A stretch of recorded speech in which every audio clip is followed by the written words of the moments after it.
Well, new tonight, one mother's journey to motherhood turned into an absolute nightmare. Now she's suing the company responsible.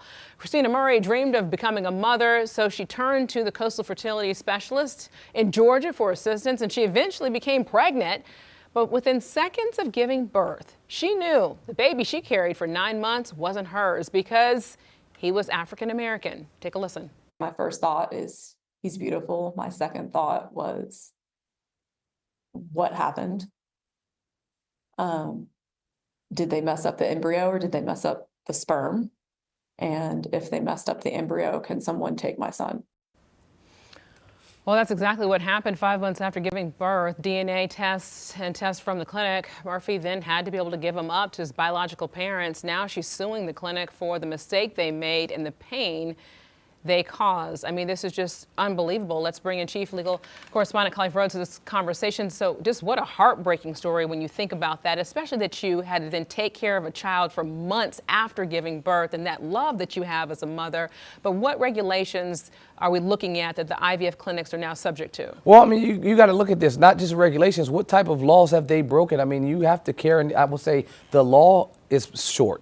The statutes that govern these institutions as well is short. And so there's not much case law there in terms of how you're supposed to protect a person's embryos when they give them to you, how you're supposed to distribute, but it is their property. So you're supposed to care for them in a manner that doesn't allow it to be placed in someone else's hands. In this situation, as you mentioned, is extremely unfortunate, but there are multiple lawsuits. You mentioned in the beginning that she gave the baby back because her legal counsel gave her that recommendation, but that was only after the original embryo's owners sued to get the child back. Right, but when you say that, also what we also learned from her is that she knew that she wasn't the biological mother, so she felt that she wouldn't win the legal battle there, that she had to be able to give him up. And she said that to the couple whose child it actually was. Take a listen, we have some sound for you.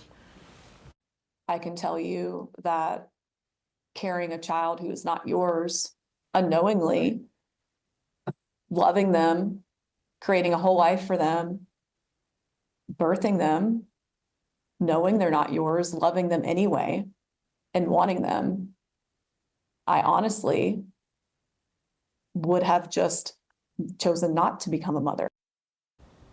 Just incredible. So could she have won that legal battle for custody? Not at all. I mean, I from all the legal scholars, all the things that I've read, the case law is pretty clear that the embryos belong to the rightful parent.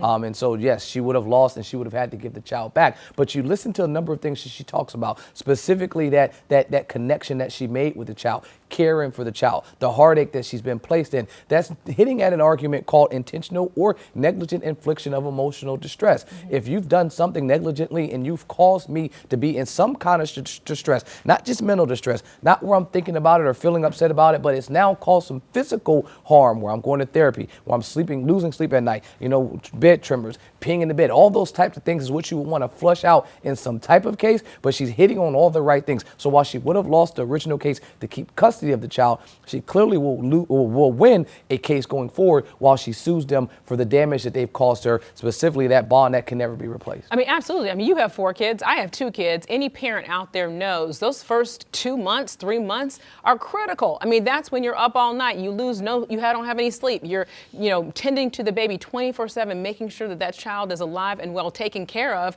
I mean, when you look at just the emotional distress that's here, it's incredible to think somebody had to go through that, Well, I mean, again, that's why for getting compensated in that type of situation, the only way you can get recourse is by filing a lawsuit.